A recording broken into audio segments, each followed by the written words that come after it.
Hello dear learners, PG is here and welcomes you in PG point. कैसे हैं आप सब? होप सो कि एकदम बढ़िया होंगे। आज आपके सामने एक ऐसा स्कॉलर जिसने बीएड में 90% गेन किए हैं और साथ में उसने और भी अन्य चीजों में अच्छे स्कोर किए हैं या वो आगे किसी और भी सब्जेक्ट की पैरेलल में तैयारी कर रहे हैं, तो कहीं ना कहीं ये आपके लिए बहुत बड़ा मोटिवेशन साबित होगा और कहीं ना कहीं आप इस इंटरव्यू के माध्यम से बहुत कुछ सीख पाएंगे, क्योंकि इनके भी जीवन में बहुत से लूप एंड फॉल्स आए हैं। इन्होंने भी अपने लाइफ में बहुत सारे सर्कमस्टेंसेस का सामना किया है। तो हम अपने बीच में बुलाना चाहेंगे अवस्थी जी को या यश अवस्थी जी को। So welcome to this session dear Yash, how are you and tell me about yourself something. Session. I am very grateful to you for coming me this session. So first of all, this is Yash Avasthi and I am from CSJMU Kanpur and I enrolled at Janta Mahavidyalaya Dibyapur, affiliated college from CSJMU Kanpur, and I also pursued my graduation from University of Delhi, BA in Economics and Mathematics, two subjects. And then I did go for MA in Economics from Open Distance Learning. Simultaneously, I have tried my B.Ed, and as all of you know, as PG ma'am tells you guys, I scored 90.08 percent marks in my second semester.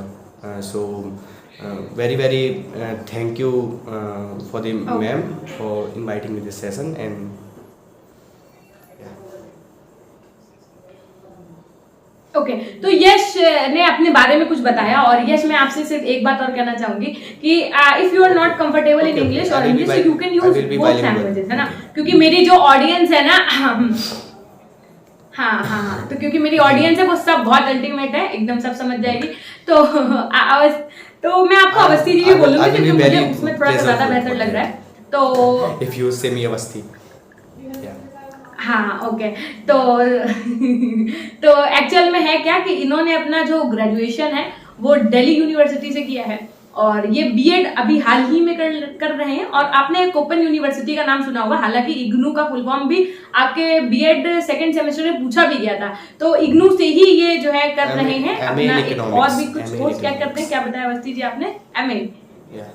Okay तो MA कर रहे हैं, तो आप समझिए कि इनको MA भी पढ़ना है, इनको बीएड भी पढ़ना है और भी अवस्थी जी आप कुछ कर रहे हैं इसके साथ। पीजी एंट्रेंस की तैयारी कर रहा हूँ, जिसमें मुझे अभी मैंने कुछ महीने पहले अपना CUET का एग्ज़ाम दिया था, जिसमें काफ़ी अच्छे मार्क्स आए हैं और भगवान की दया रही और आप सभी का प्यार रहा, तो कुछ ही दिनों बाद, कुछ ही महीनों बाद मुझे IIMC यानी कि Indian institute of mass communication में एडमिशन मिल जाएगा, क्योंकि अच्छे नंबर हैं, काउंसलिंग चल रही है और इसी के साथ यही सब चल रहा है। तीनों चीज़ें मैनेज करनी पड़ती हैं और एग्ज़ाम वगैरह और कुछ स्टेट एग्ज़ाम हैं, जैसे कि अभी आपने पैट का महाकुंभ देखा, तो पैट का महाकुंभ बोलूँगा मैं उसको, क्योंकि वो युगांडा से कम नहीं था। तो बिल्कुल इन सब की भी एक स्टूडेंट के जीवन में यही सब होता है, उसको अपना डिग्री भी करना है और उसको बाकी चीज़ें भी देखनी है साथ साथ में, क्योंकि अगर आप एक ही चीज़ पे अटके रहेंगे तो आप पीछे रह जाएंगे। और ये भी है, मतलब इसके अगर विपरीत में बोला जाए कि अगर आप दो नावों पे पैर रखेंगे तो आप किनारे तक नहीं पहुंच पाएंगे, या फिर कोई ऐसा शब्द जो मैं नहीं बोलना चाहूँगा यहाँ पे, ऐसे अपने आप बोलते हैं, तो अगर आप ऐसा करेंगे, लेकिन मैनेज करके चलना पड़ता है, मतलब आपको हारमोनियस कंस्ट्रक्शन करनी पड़ती है। सीधी सी बात है। अवस्थी जी के कहने का बिल्कुल अवस्थी जी के कहने का मतलब है कि अभी आपने हाल ही में एक वेब सीरीज भी आई थी इसके रिगार्डिंग, शायद देखी होगी, एस्पिरेंट्स, तो कहीं ना कहीं उससे भी आप इंस्पायर्ड लग रहे हैं। इंस्पायर्ड का कहूँ तो मैं इंस्पायर्ड तो अपने प्रोफेसर से हूँ, जो मुझे दिल्ली यूनिवर्सिटी जैसे प्रेस्टिजियस यूनिवर्सिटी में मिले और जिन्होंने मुझे गाइड किया, और मैं उनकी दया से, उनके आशीर्वाद से आज ये सब कर पा रहा हूँ। हाँ, तो आप ये देख पा रहे होंगे कि जो हमारे अवस्थी जी हमारे बीच में है, इनकी एक्चुअल में जो बोलने की स्किल है वो कहीं ना कहीं बहुत अच्छी है।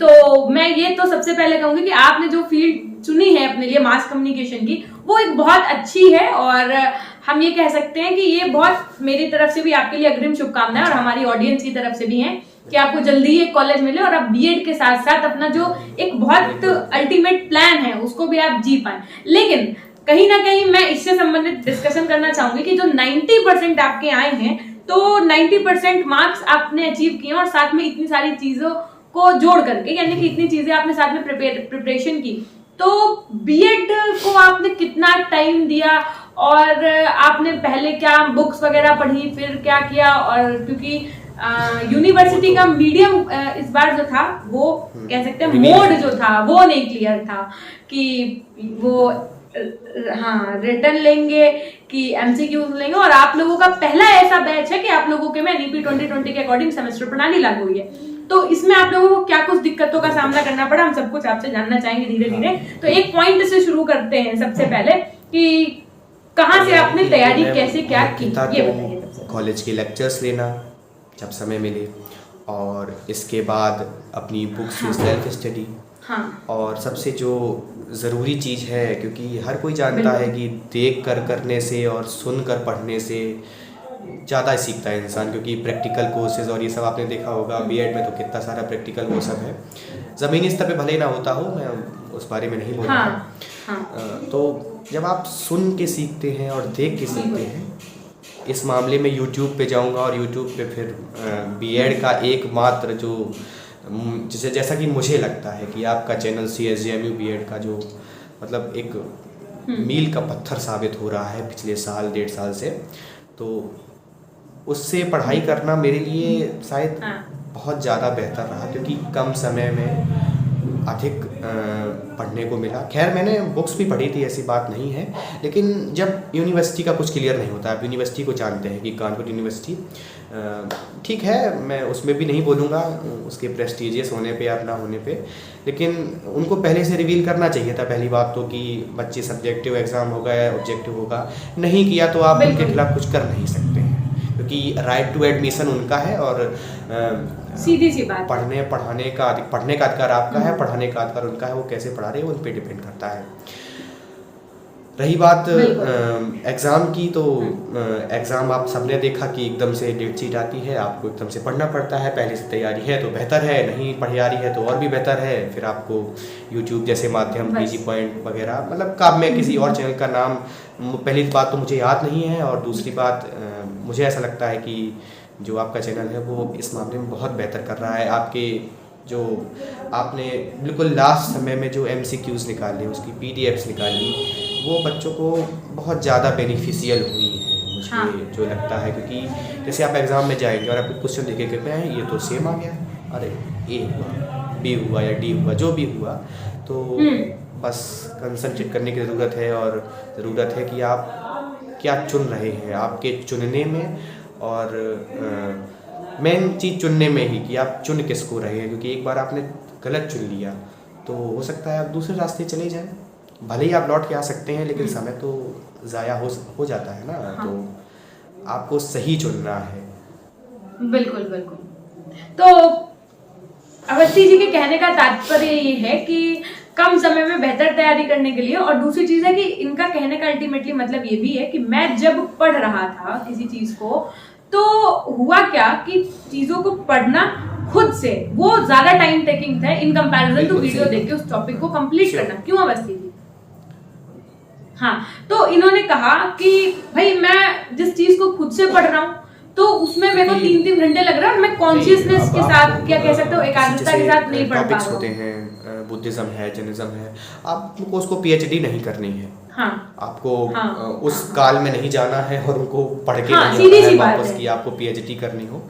आपको पहली बात तो मार्क्स, और दूसरी बात सीखना और मार्क्स दोनों को बैलेंस करके चलना है, और उस बैलेंस करने के लिए आपको स्मार्ट स्टडी करनी पड़ेगी, जो आज के समय में आपके फ़ोन से बेहतर, आपके लैपटॉप से बेहतर, या फिर कोई ऐसा इंटरनेट का मीडियम उससे बेहतर मुझे नहीं लगता कि कुछ हो सकता है, क्योंकि आपके पास एक संसार है पूरा। बिल्कुल सही बात कह रहे हैं भाई। तो अल्टीमेटली इनके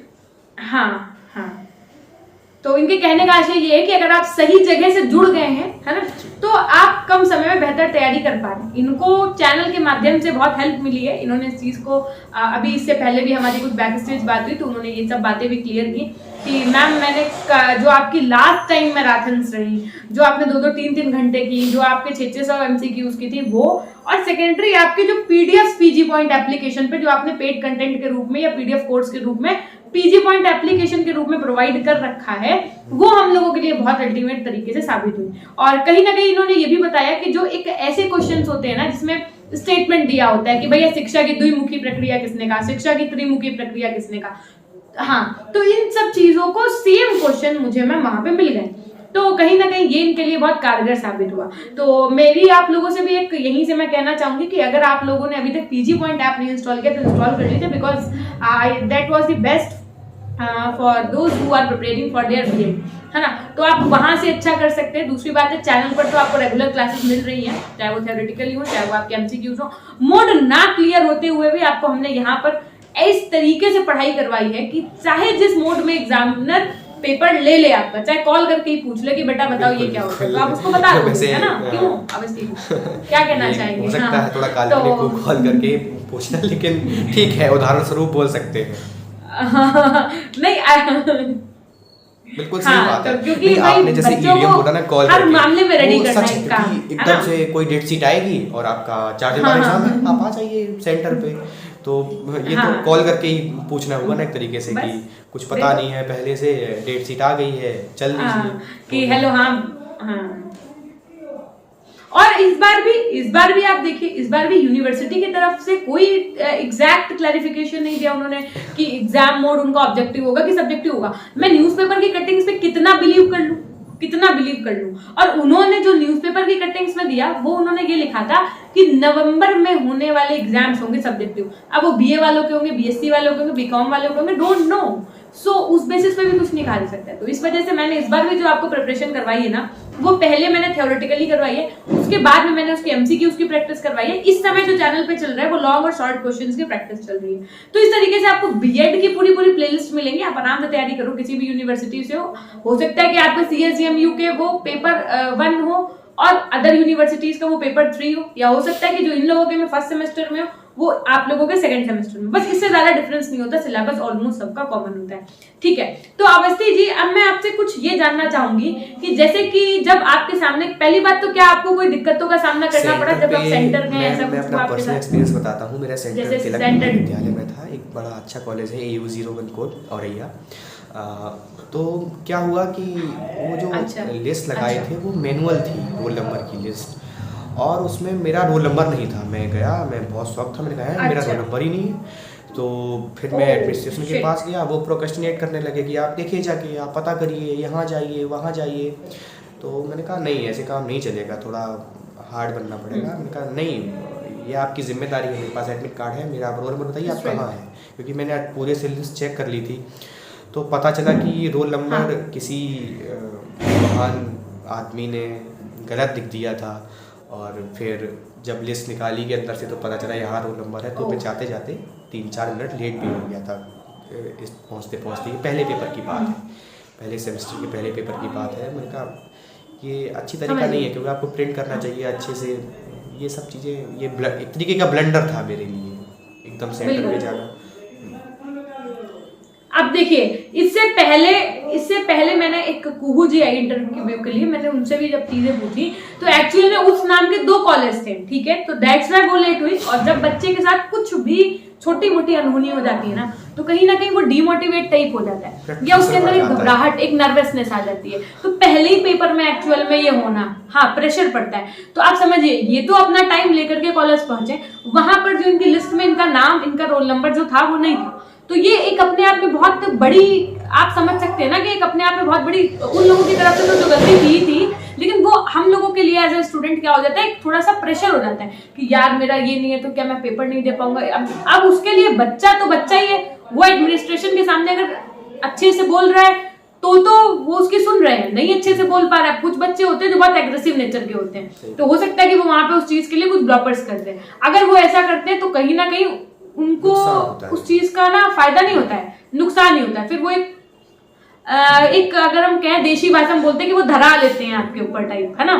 तो वो सब चीजें होती हैं। ठीक है, तो लेकिन इन्होंने भाई बहुत समझिए आपकी कितना प्रेशर और कितना कुछ झेलने के बाद में इनका लिस्ट में नाम नहीं था, इन्होंने एडमिनिस्ट्रेशन से बात की, तब कहीं जाकर के लिस्ट आई, तब उसमें देखा कि जिसने ये लिख करके भाई यहाँ पे लगाया उसकी एरर थी है। तो हालांकि जब ये अपने रूम में पहुंचे तो इन्होंने मतलब ऐसे लगा ना कि आज मैंने कुछ हासिल कर लिया हूँ, ऐसा महसूस हुआ रोल नंबर लिस्ट पाने के बाद। बिल्कुल। तो पेपर जब आपके सामने आया तो आपकी घबराहट और दूर हो गई होगी, क्योंकि पेपर तो बहुत अच्छा था। लाजमी भी था, क्योंकि मैं जहाँ से पढ़ के गया था और मैं जो पढ़ के गया था वो लाजमी था फंसना और सामने आना। और दूसरी बात ये है कि जब आप पेपर सॉल्व करते हैं और 2-4 क्वेश्चन शुरू के सॉल्व हो जाते हैं तो आपका कॉन्फिडेंस बढ़ता चला जाता है और आप तुरंत जो आपको जो याद आता जाता है, जो आपने पढ़ा है कहीं से भी सुन के या देख के यूट्यूब से कहीं से भी, तो वो आप तुरंत टिक करते चले जाते हैं एक एक करके। अच्छा, तो अवस्थी जी मैं आपसे एक बात और जानना चाहूंगी कि क्वेश्चन पेपर में 100 क्वेश्चंस थे, वैसे आपने कितने तो अटेम्प्ट किए थे? लाजमी सी है, जनरल सी है कि उसमें ऊपर लिखा होता है अटेम्प्ट एनी 75 क्वेश्चंस, तो आपको अटेम्प्ट करने हैं ओनली 75 क्वेश्चंस। आप ज़्यादा कर रहे हैं तो ये आपकी गलती है, मुझे ऐसा लगता है आपकी बुद्धिमत्ता नहीं है। अगर कोई ऐसा कर रहा है और गलती से कर रहा है तो गलती सुधारने की आवश्यकता है, क्योंकि गलतियां सबके साथ होती हैं, कुछ भी हो सकता है हड़बड़ी में और जल्दबाजी में, आप हो सकता है ना पढ़ें इंस्ट्रक्शन। तो मेरा सभी स्टूडेंट्स को यही इंस्ट्रक्शन एडवाइस जो भी आप माने यही है कि पेपर शुरू होने से पहले उसके जो इंस्ट्रक्शंस हैं, उसकी जो सूचनाएं हैं, उसके जो नोटिफिकेशंस हैं वो ध्यान से पढ़ें, क्योंकि आप अगर 10 मिनट वहाँ दोगे ना तो आपका 20 मिनट एग्ज़ाम करने में बच जाएगा, क्योंकि आप परेशान नहीं होंगे आगे के लिए। तो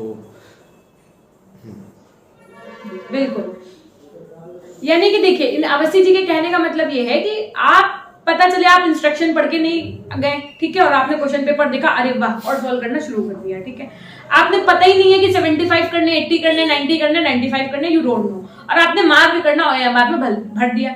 अब OMR में जब आपने एक बार गोला भर दिया ना तो फिर वो भर दिया, फिर आप उसमें इरेजर करो, व्हाइटनर करो, वो मान्य नहीं होता, वो रिजेक्टेड क्वेश्चन में चला जाता है आपका, ठीक है। तो और निगेटिव मार्किंग तो है नहीं आपकी कोई बीएड में, यानी कि जितने क्वेश्चन कहें आप बेझिझक करके आओ, ठीक। तो कुछ बच्चों ने क्या किया इस बार, मैंने जबकि इस चीज के लिए स्पेशली वीडियो भी बनाया, एग्जाम टाइम पे लाइव में भी बोला कि आप लोग जितने क्वेश्चन बोले उतने ही अटेम्प्ट करिएगा। जैसे मान लीजिए प्रश्न पत्र में कहा गया कि आप 75 क्वेश्चन अटेम्प्ट करो, तो 75 ही करो, क्योंकि शुरू के 75 आपके चेक होंगे, समझिएगा बात को। आपने सोचा कि नहीं मैं बहुत बुद्धिमान हूं, मैं 100 कर रहा हूं, जो सही होंगे वो चेक कर देगा एग्जामिनर इतना खाली नहीं है कि वो आपके सही क्वेश्चन बैठ के चेक करें, ना वो हमारे फूफा लग रहे हैं।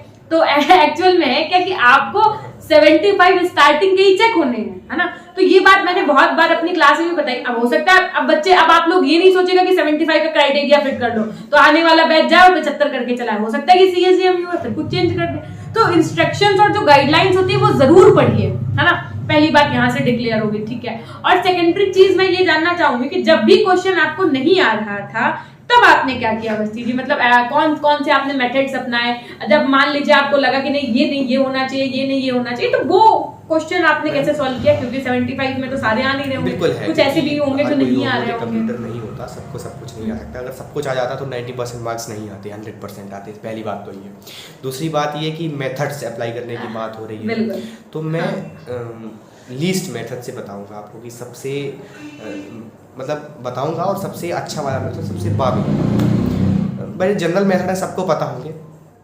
हाँ बिल्कुल। अब एक मिनट मैं आपको कट करना चाहूंगी, मैं अपनी ऑडियंस से कहना चाहूंगी कि अगर आपको भी बहुत अच्छा स्कोर करना है तो प्लीज आप अवस्थी जी की बातों को ध्यान से सुनिएगा, क्योंकि कहीं ना कहीं इनके एक्सपीरियंस को जब आप अपने स्टडी में अपने एग्जाम टाइम पे अप्लाई करोगे ना तो बहुत अच्छा स्कोर कर सकते हो। तो आगे इंटरव्यू हो सकता है कि आपका हो रहा हो अवस्थी जी की जगह, तो बहुत ध्यान से सुनिएगा। बताइए अवस्थी। एलिमिनेशन मेथड, यानी कि आप चीज़ों को दूर कैसे करेंगे। आपके पास 4 ऑप्शन है, तो आपकी जो प्रोबेबिलिटी है सही होने की, यानी कि प्रायिकता है, वो ओनली 25% है, 1/4 है। यानी कि आपका 1/4 प्रोबेबिलिटी है कि वो सही होगा, बाकी 3/4 प्रोबेबिलिटी है कि वो गलत ही होना है।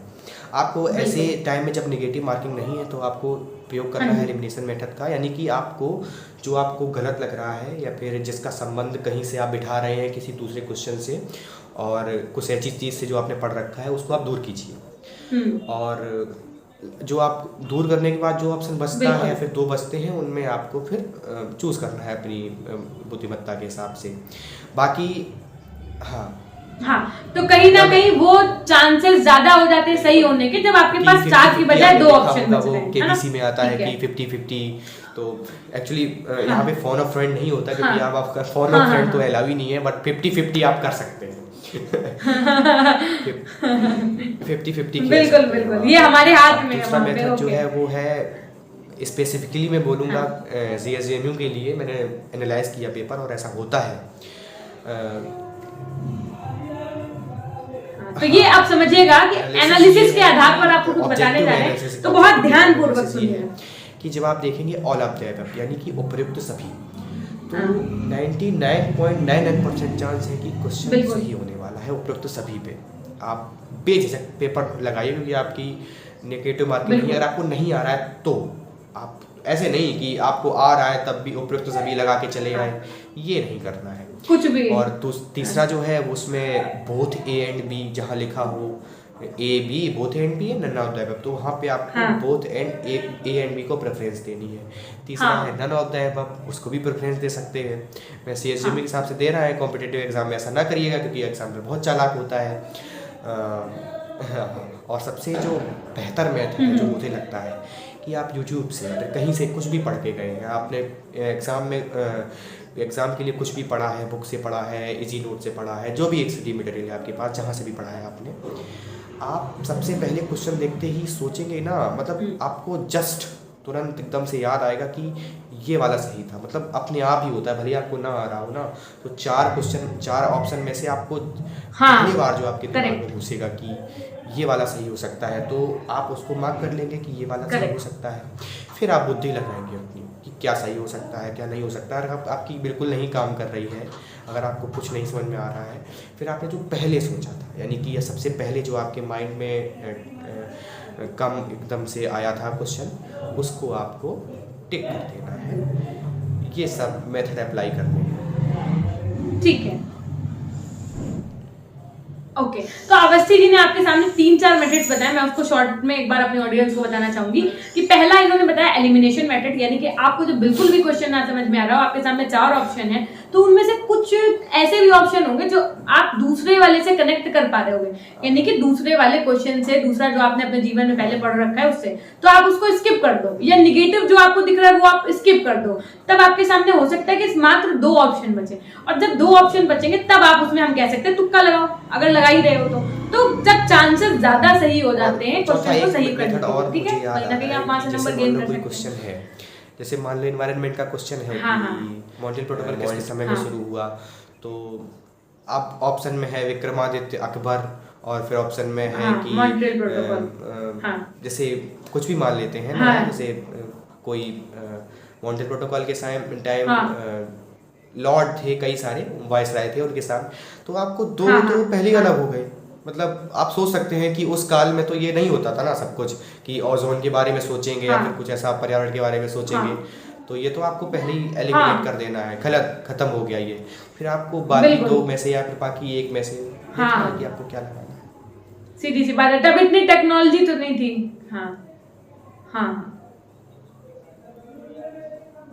बिल्कुल।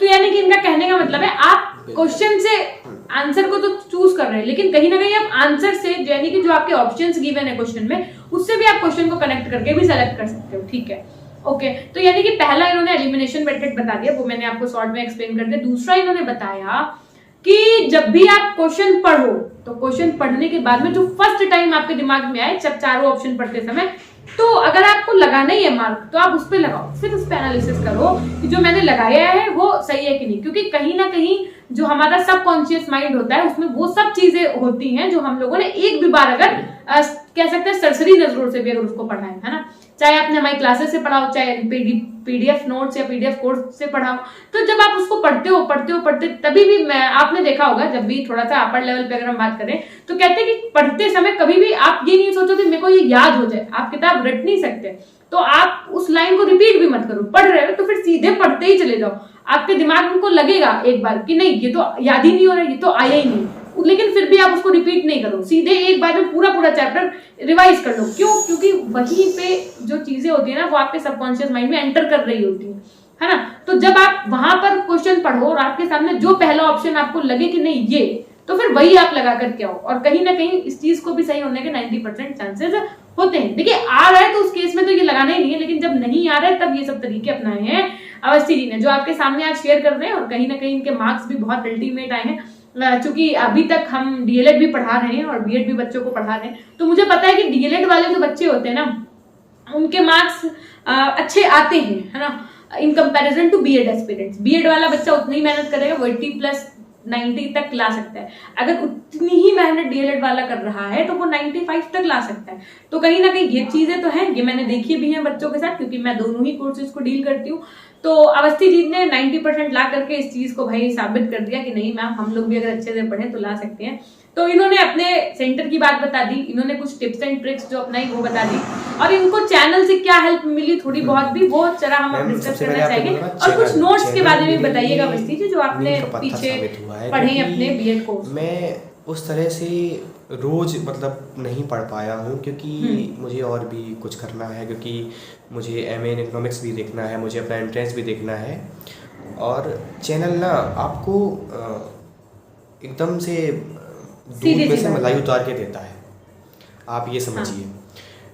आप पीडीएफ्स देखेंगे पीजी पॉइंट की, आप उसके ऐप पे जाके बड़े से मिनिमल कॉस्ट में, कोई भारी रकम नहीं है, बहुत सा मिनिमल कॉस्ट, यानी कि जितना उस पर खर्चा होता होगा, आई थिंक जितनी उसकी कॉस्ट होगी उतना, केवल उतना उसका एमआरपी है। और डाउनलोड करके आप पढ़ सकते हैं। और मैं वादा करता हूँ, मतलब मुझे ऐसा लगता है, जो मैंने पिछले सेकेंड सेमेस्टर में देखा कि 70% से 75% पेपर आपका पीडीएफ से और पीजी मैम की वीडियो से, जो उनकी वीडियोस पड़ी हैं, जो अभी जो थर्ड सेमेस्टर में 10 बजे और 4 बजे हो रही हैं 2 सब्जेक्ट्स की, वो आप अगर रोज़ 1-1 घंटे भी देखते जाएंगे, अपना फ्री फायर नहीं खेलेंगे और उसके जगह आप पीजी पॉइंट को हो सकता है टाइम दे लें, भले ही 2x की स्पीड में देख लें, तो आपको काफ़ी मदद मिल सकती है, जैसा कि मुझे लगता है। हाँ बिल्कुल। तो अल्टीमेटली कहने का मतलब ये था इनका कि अगर आप YouTube चैनल पे वीडियोस को फॉलो कर रहे हैं और पीडीएफ कोर्स आप लेकर के पढ़ रहे हैं, तो आप एक अच्छा स्कोर कर सकते हैं, नो डाउट कि आपको पेपर फंसता है, ठीक है। तो ये तो हो गई एक बात। ओके, आप लोगों के आने वाले भविष्य के लिए सर, भाई आप लोगों के लिए तो सर हुए ना, तो ये इनकी राय जो है वो आपके लिए कहीं ना कहीं बहुत अच्छी साबित होने वाली है। और कुछ ऐसी बातें जो हमारे बीच में रह गई हो अवस्थी जी, आप शेयर करना चाहेंगे? तो सब लगाते हैं, मतलब दौड़ तो सब लगा रहे हैं, सबको पास होना है, सबको सब करना है, पर आप ऐसी दौड़ लगाइए, आप ऐसे जूते पहनिए, यानी कि जूते इन द सेंस आप ऐसा कुछ चुनिए कि आप उस दौड़ में आगे निकल सकें। हर किसी को आगे निकलना है, और उस दौड़ में आगे निकलने के लिए आपको स्मार्ट बनना पड़ता है। आपको कुछ ऐसा चूज करना पड़ता है कि जो आपको हेल्प कर सके। आपको पूरा बुक, मैं बुक का अपोज नहीं कर रहा हूँ, मतलब बुक इन द सेंस आपको पूरा ग्रंथ नहीं पढ़ना है, पूरा सा पढ़ रहे हैं, पढ़े जा रहे हैं, बस वो नहीं करना है। आपको स्मार्ट स्टडी करनी है और अच्छे से अच्छे मार्क्स गेन करने हैं। मार्क्स अगर जब बोलते हैं तो थोड़ा नैरो व्यू सा लगता है कि केवल मार्क्स पाना मकसद नहीं होता है ज़िंदगी में। मार्क्स पाना आपका मकसद नहीं होना चाहिए, आपका मकसद होना चाहिए सीखना। लेकिन सीख के आप कैसे मार्क्स पा सकते हैं, सीख भी जाएं आप बेहतर, और आप बेहतर मार्क्स भी पा लें, इसके लिए आप, लेकिन फिर भी तो एक मिनट के लिए मुझे ऐसा लगता है इंटरनेट की क्रांति वो सबसे ज़्यादा नील का पत्थर साबित हो रही है इस मामले में। और ऐसे चैनल जो इस टाइम ग्रोइंग हैं या ग्रो कर रहे हैं, वो बहुत हेल्प कर रहे हैं आपकी, जिसमें मैं आज जहाँ इंटरव्यू दे रहा हूँ वो भी शामिल है। ये सब चीज़ें आपको ध्यान में रखनी है, और चूज़ ऐसे इंसान को करना है, ऐसी जगह को करना है कि आप अपने रास्ते से भटके नहीं, सीधे रास्ते पे चलते रहें। जिस रास्ते से आपको मार्क्स मिल रहे हैं या सीखने को मिल रहा है, उसी रास्ते पे चलें। इधर उधर के bypass सो देने अंत से में या फिर अवस्थी जी time मैं को सिर्फ आपसे ना रोकने बस से। एक ही क्वेश्चन और करना चाहूंगी कि कैसा लग रहा है आपको आज हमारे साथ यहाँ पर जुड़ करके, और एक नए तरीके से जो हमारे इस प्लेटफॉर्म के आने वाले एस्पिरेंट्स हैं वो, और जो आगे डिस्क्रिप्टिव मोड या सब्जेक्टिव ऑब्जेक्टिव जो भी मोड रहने वाला है उसमें एग्जाम देने वाले हैं, उनके लिए आप क्या कहना चाहेंगे?